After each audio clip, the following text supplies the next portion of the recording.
Well, whether or not you are a coffee drinker, Italian bars can be very valuable. So I think it's important to go over the context about how the bars work and give you some words and phrases that can help you get the things that you need at a coffee bar. Well, first of all, they are called bars. And so you'll find them on just about every street in Italy, on the corner in large cities and towns. You'll find several on the same street. And they're really useful because, first of all, they are a great opportunity to engage with locals. So if you want to practice Italian, if you want to, ask about something that's happening in town, if you want to ask directions, if you go into a bar and make a purchase, it could be a great opportunity to strike up a conversation and get some information. But I also really like them because they're open all day long. When I say all day long, I mean from the time breakfast happens until after the dinner hour. So they're great places to get snacks because Italian restaurants will not be open, at 11 o'clock in the morning. They won't be open at 4 or 5 o'clock in the afternoon. So if you're hungry, outside of the Italian timetable when they would typically eat, it's a great place to maybe grab a sandwich or grab a snack and also access a bathroom. While bathrooms aren't free in Italy, it's expected that you purchase something if you're going to use a bathroom. However, you can find them in a bar and you can find many inexpensive items to purchase. So there's an opportunity to do that as well.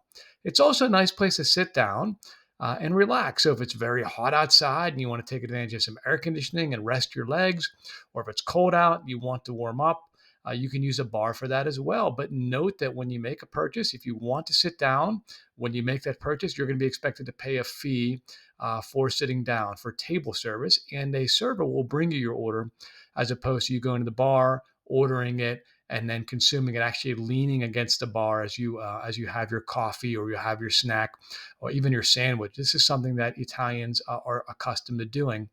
Also, you ought to know that they don't typically take food to go. The food comes in a ceramic cup, your coffee, and you drink it while you're there. And when you get your coffee, you'll say un caffè per favore. When you say un caffè, they will bring you an espresso by default. This one is macchiato, it has some milk in it, but it comes in a ceramic cup just like this, and it's not going to come to go because Italians don't typically carry their things around to go, and they like the feeling of having a ceramic cup when they drink their coffee.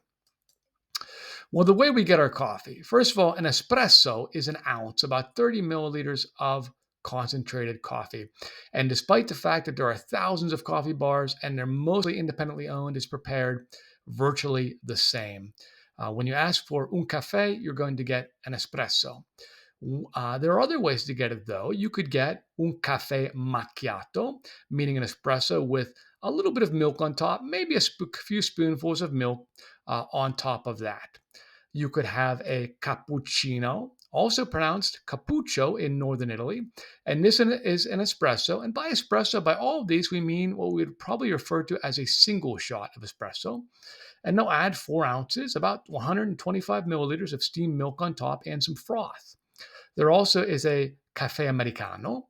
This would be an espresso with hot water added to it. Or they may give you a pitcher of hot water where you can add that yourself. Un latte macchiato, that's like a cappuccino, but there's more milk and there's less froth. Un marocchino, I'd equate this to a mini mocha or maybe a mini cappuccino. Now, with all of these, you should know that Italians don't typically consume milk after breakfast in drinks. So if you're asking for a cappuccino or a latte macchiato, right, those are drinks with a lot of milk. Italians, they wouldn't typically expect that. It's not part of their customs to have that. Now, can you order a cappuccino after a meal? Sure, you can. It's just not very common.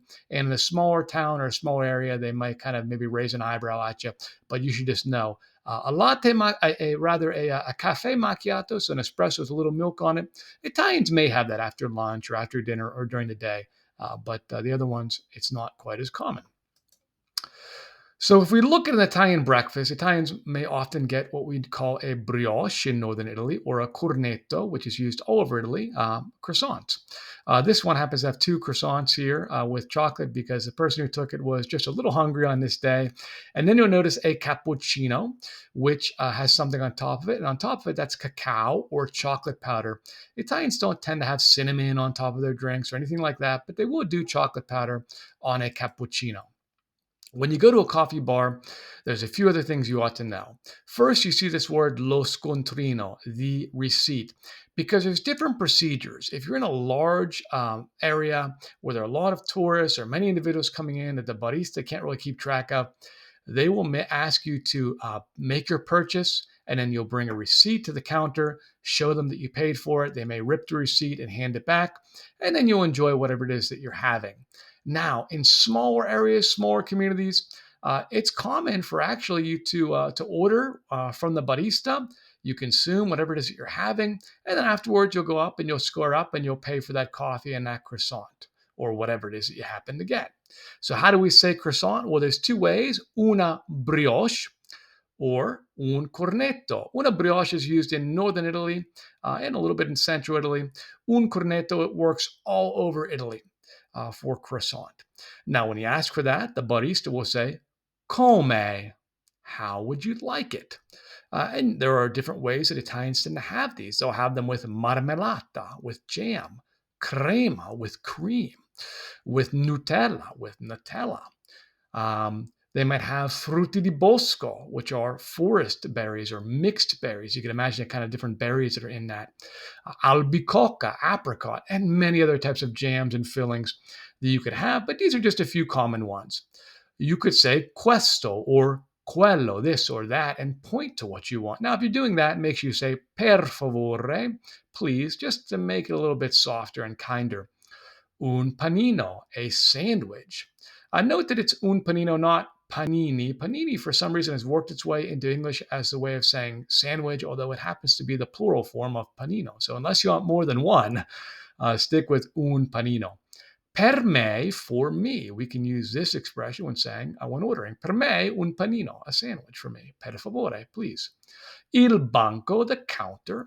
The counter is where Italians tend to consume their food at the bar, their coffee, unless they really want to sit down. But if you do sit down, you'll be charged extra service fee for sitting down and having that food brought to you, or there may be prices for at the counter versus sitting at a table. La cassa, the cash register. So if you're at in a larger area where you have to pay first, you want to make sure you go to the cash register, and they may ask you or they may send you to La Casa before you can get whatever it is that you want.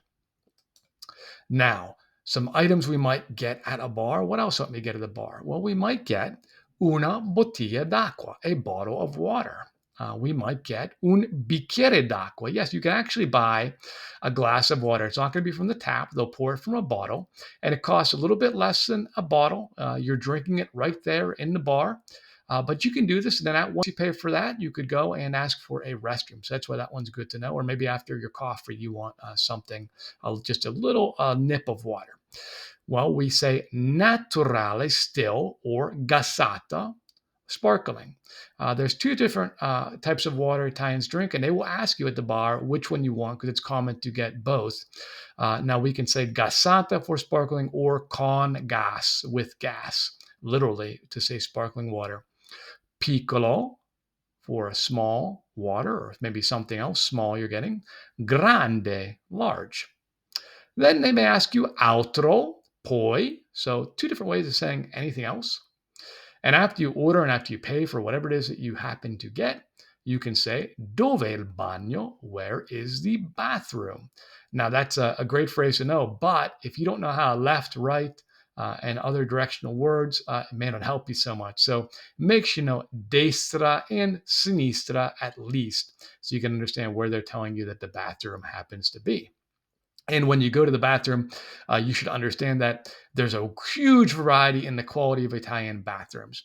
So you may find them with toilet paper and with soap and with a nice private clean space, or they may look a little bit like this. You may find the soap doesn't work, the water may not work. You may find that the toilet doesn't have a seat on it. There's no paper. You don't know what you're going to find, to be honest with you, in Italy. They're not all this bad, trust me, but I just show you this so you know that might want to bring some tissues with you or something, some hand sanitizer, and just be prepared for who knows what when you use an Italian bathroom at a bar. But it is a good place to do it. So, for other tips and suggestions, per favore, check out the book. A Guide to Italy. Grazie mille and buona giornata. Have a wonderful day.